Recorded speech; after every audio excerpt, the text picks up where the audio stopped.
pendant 7 ans, j'ai vécu sur le mode plus tard. Plus tard, je voyagerai. Plus tard, je sortirai avec quelqu'un. Plus tard, je respirerai. J'avais juste besoin d'un chiffre d'abord, 80 000 $, mon acompte, ma sortie. Je pensais qu'une petite maison à Phoenix mettrait fin discrètement à l'emprise de ma famille. Au lieu de cela, dès qu'ils ont flairé mes économies, ma mère a fait éclater nos mensonges en public, et la police a terminé la phrase. Je m'appelle Miranda. Je vis à Phoenix, en Arizona, et je suis chef de projet dans une grande entreprise informatique.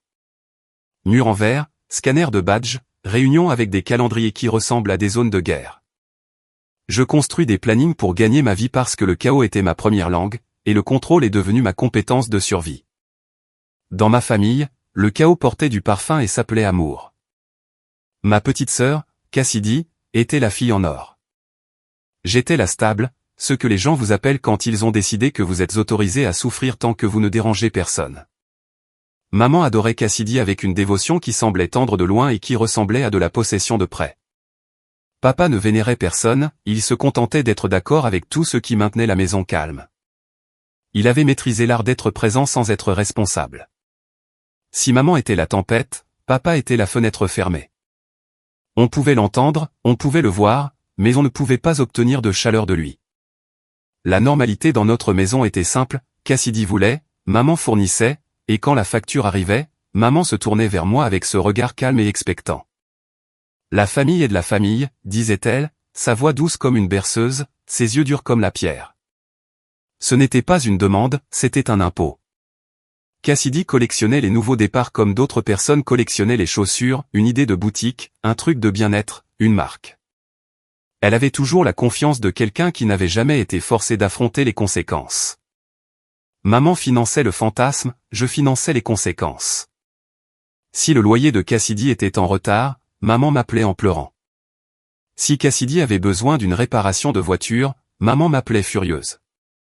Si Cassidy faisait des dégâts, maman me tendait une serpillière, appelant cela la sororité. J'ai appris à dire oui comme d'autres apprenaient à dire s'il vous plaît, non parce que je le voulais, mais parce que refuser signifiait une punition. Pas toujours une punition bruyante. Parfois, c'était le genre silencieux, le sourire tendu de maman, le regard vide de papa, le regard blessé de Cassidy comme si j'avais ruiné sa vie en ayant des limites. Alors je suis devenu la fille raisonnable, l'adulte dans la pièce, celle qui n'avait jamais besoin de rien. Et quand vous n'avez jamais besoin de rien, les gens oublient que vous êtes humain. Il y a 7 ans, quelque chose en moi a finalement craqué. Pas de manière dramatique, pas de manière cinématographique, juste un moment calme dans mon appartement quand j'ai regardé mon compte bancaire et réalisé que j'avais passé ma vingtaine à financer une famille qui me traitait comme un service public. J'ai ouvert un nouveau compte épargne et je l'ai nommé Phoenix.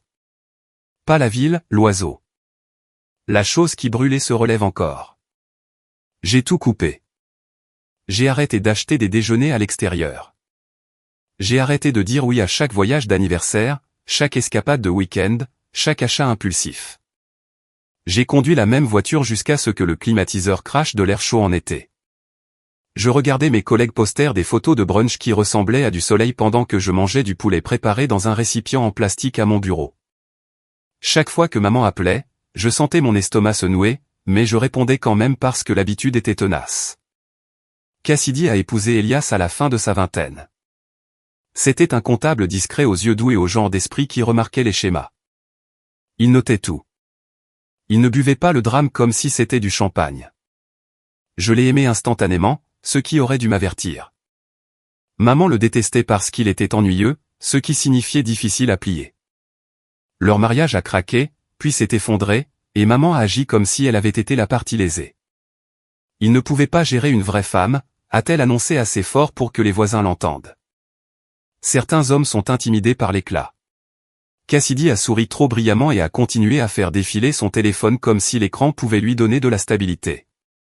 Elias a disparu. Maman a prétendu que c'était la preuve qu'elle avait eu raison, et j'ai continué à économiser. Au moment où mon offre pour une modeste maison à Phoenix a été acceptée, j'étais à quelques jours de la clôture. L'acompte était sur mon compte comme une clé de porte que j'avais sculptée pendant des années. Je me suis permis d'imaginer une chaise dans le jardin, la chaleur du soir, et un silence qui m'appartenait. Je me suis même permis d'imaginer un futur où mon téléphone pourrait sonner, et je ne broncherai pas. Puis maman a appelé. Elle n'a pas dit bonjour. Elle est passée directement à la panique, toujours convaincante jusqu'à ce que vous remarquiez qu'elle avait une chorégraphie.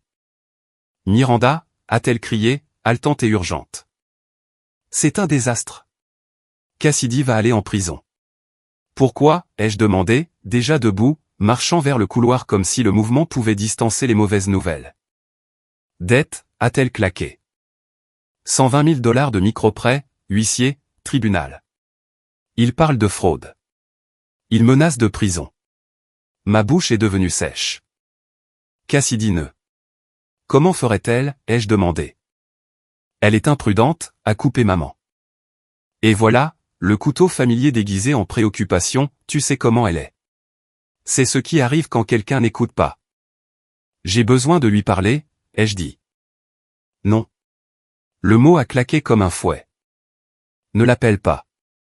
Elle mentira. Elle le niera parce qu'elle ne peut pas gérer les responsabilités. Ne rends pas cela plus difficile. Transfère simplement tes 80 000 $ sur mon compte. Je m'occuperai des avocats. Je ferai en sorte que cela disparaisse. C'est mon acompte, ai-je dit lentement, goûtant les mots comme s'ils pouvaient me protéger. Cet argent n'est pas le tien. Libère ta sœur sous caution d'abord, a sifflé maman.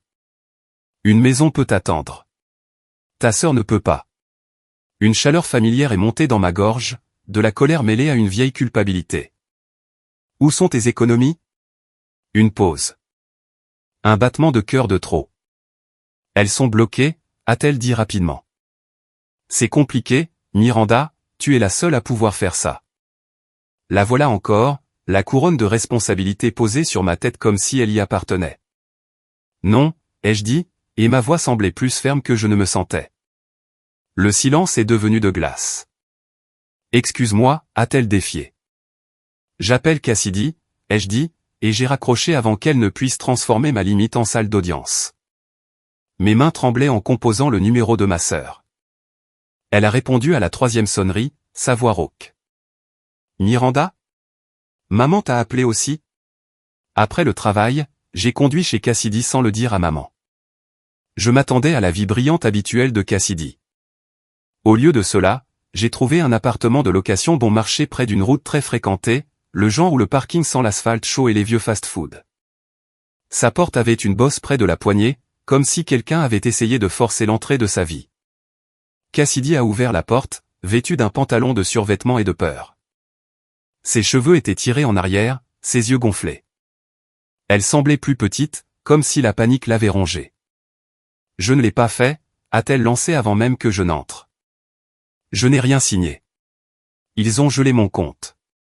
J'ai essayé d'acheter des courses, et ma carte a été refusée, et le caissier m'a regardé comme si j'étais une criminelle. Sur son comptoir, des enveloppes hurlaient et dernier avis en rouge. Son téléphone vibrait toutes les quelques minutes. Elle sursautait à chaque fois, puis se forçait à ne pas répondre, comme si des crochets pouvaient la noyer. Maman dit que tu l'as fait, ai-je dit. Cassidy a ri une fois, d'un rire brisé. Maman dit que j'ai oublié, que j'étais sauvage. Elle continue de me dire que je le mérite. Elle continue de dire, c'est ce qui arrive quand on ne réfléchit pas, comme si elle essayait de me convaincre que je suis coupable pour que j'arrête de me battre. Ses mains tremblaient.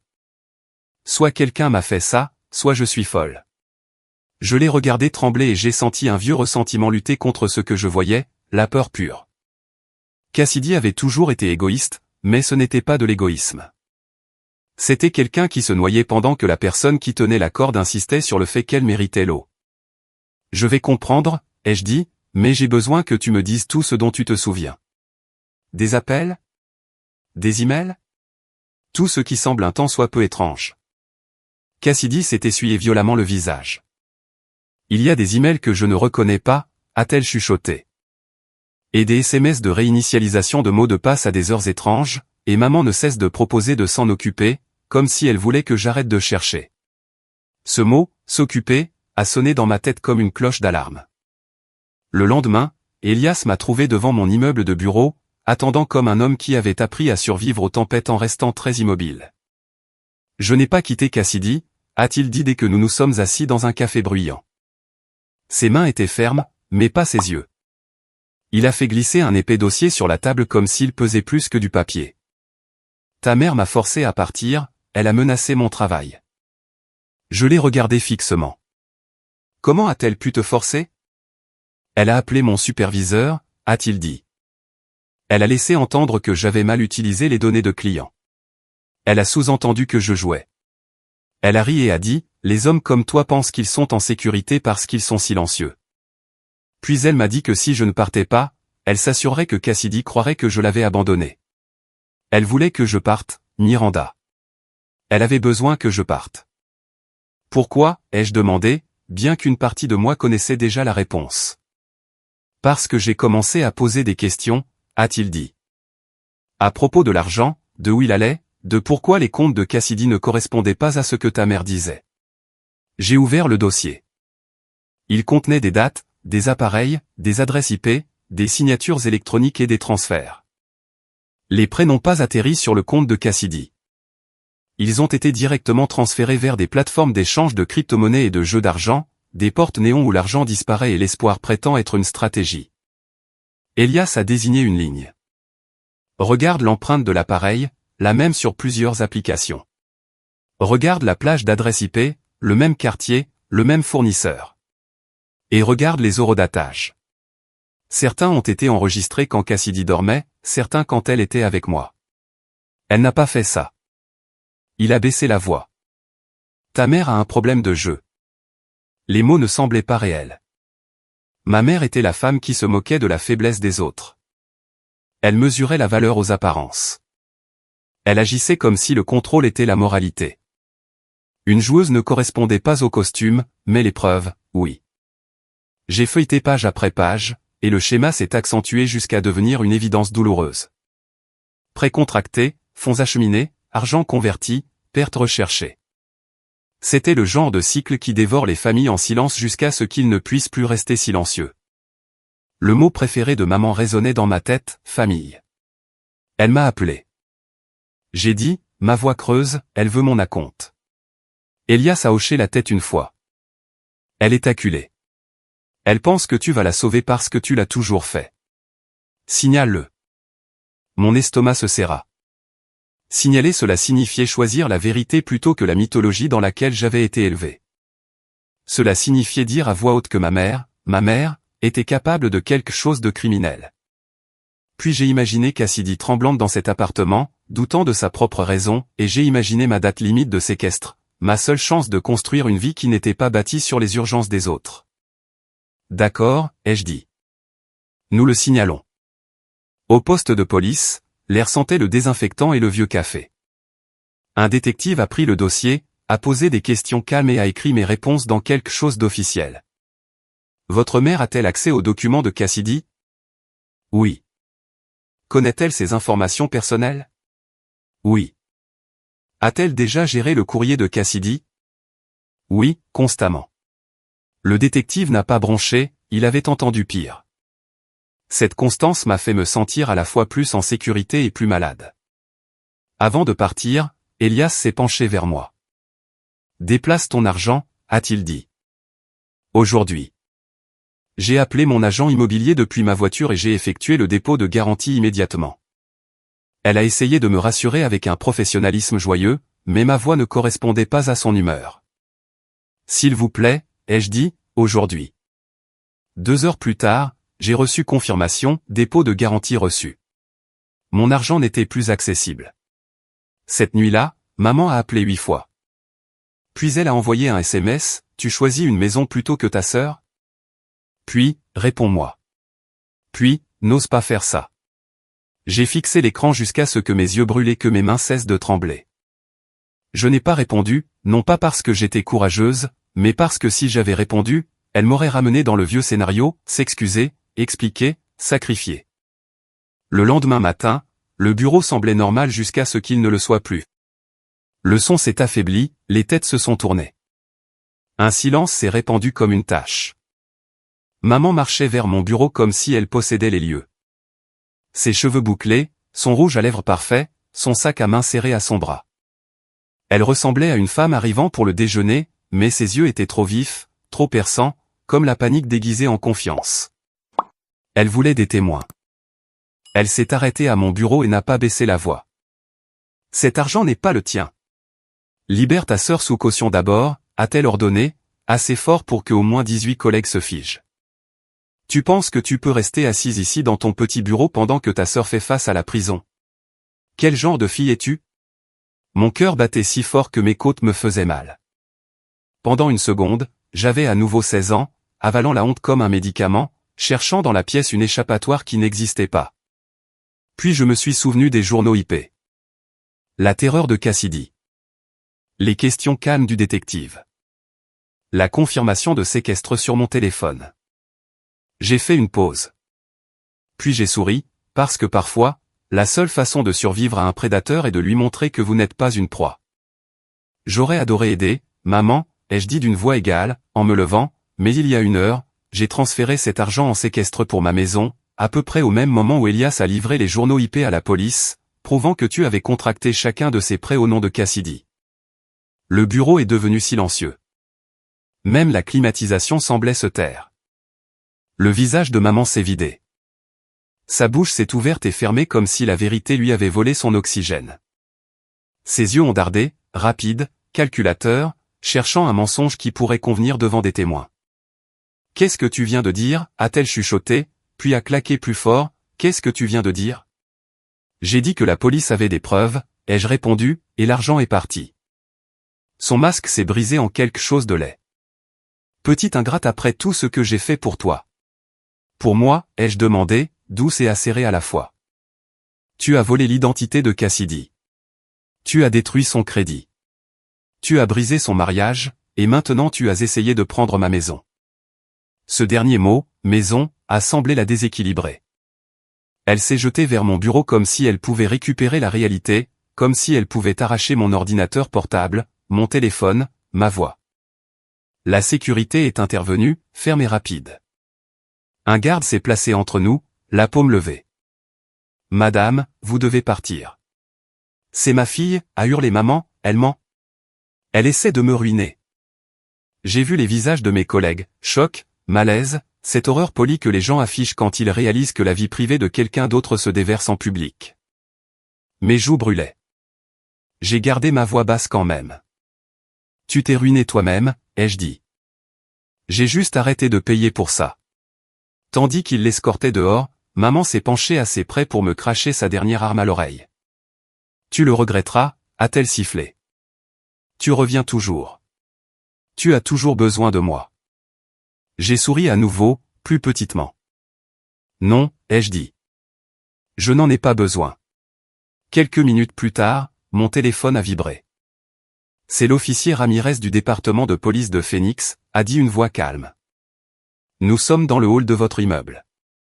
Nous aimerions parler à votre mère. J'ai dit à mon responsable que je devais sortir. Il a hoché la tête trop vite, comme si parler pouvait empirer les choses. En bas, maman se tenait près du centre du hall, serrant son sac à main, cherchant des issues. 2 officiers se sont approchés avec la confiance tranquille des gens qui ne peuvent pas être manipulés par le ton. Madame, a dit l'officier Ramirez, nous devons vous parler de vol d'identité et de fraude. C'est un drame familial, a claqué maman, sa voix s'élevant avec indignation. Mes filles se disputent. C'est tout. C'est une enquête criminelle, a-t-il dit. Venez avec nous. Elle s'est tournée vers moi, sa voix devenant douce comme du sirop, la vieille performance qu'elle utilisait quand elle voulait mon obéissance. Dis-leur que tu es confuse, Miranda, a-t-elle dit. Dis-leur que tu as mal compris. Tu es fatiguée. Tu es stressée. Tu deviens toujours dramatique. Ce n'est pas une erreur, ai-je dit. J'ai vu les documents. La rage a traversé son visage comme un éclair. Tu as toujours été froide, si suffisante. Madame, a averti à nouveau l'officier et l'a guidé vers l'avant. Maman s'est éloignée juste assez pour faire une scène, pas assez pour céder. Elle savait souffrir pour un public. Quand les menottes ont cliqué, le son était petit et définitif. Maman a fixé ses poignets comme si elle n'avait jamais imaginé que les conséquences pouvaient la toucher. Je suis une mère, a-t-elle chuchoté, comme si la maternité était une immunité. Vous pourrez tout expliquer au poste, a dit l'officier Ramirez. Tandis qu'il la menait dehors, maman a tourné la tête vers moi, ses yeux brûlants d'une haine qui vient de la perte de contrôle. Il n'y avait pas d'excuse. Pas de remords. Juste de l'incrédulité que j'avais enfin cessé d'être utile. Les portes se sont refermées derrière eux, et le hall a expiré. Cassidy a appelé plus tard, sa voix tremblante. Elias m'a tout dit. Je pensais que j'étais folle. Tu ne le es pas, ai-je dit. Les semaines suivantes furent faites de paperasserie et de douleur. Cassidy a commencé le processus brutal de réparation de son crédit et de son estime de soi. Le mot faillite planait sur sa vie comme un nuage d'orage qu'elle ne méritait pas.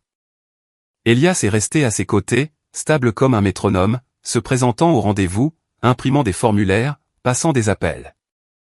Le voir l'aimer à travers les décombres a fait naître une douleur en moi. Pas de la jalousie, mais du chagrin pour ce que maman leur avait volé à tous les deux. Papa a envoyé un seul SMS, tu n'avais pas à faire ça. Pas de questions, pas d'inquiétude, juste du blâme enveloppé de simplicité. Je n'ai pas répondu.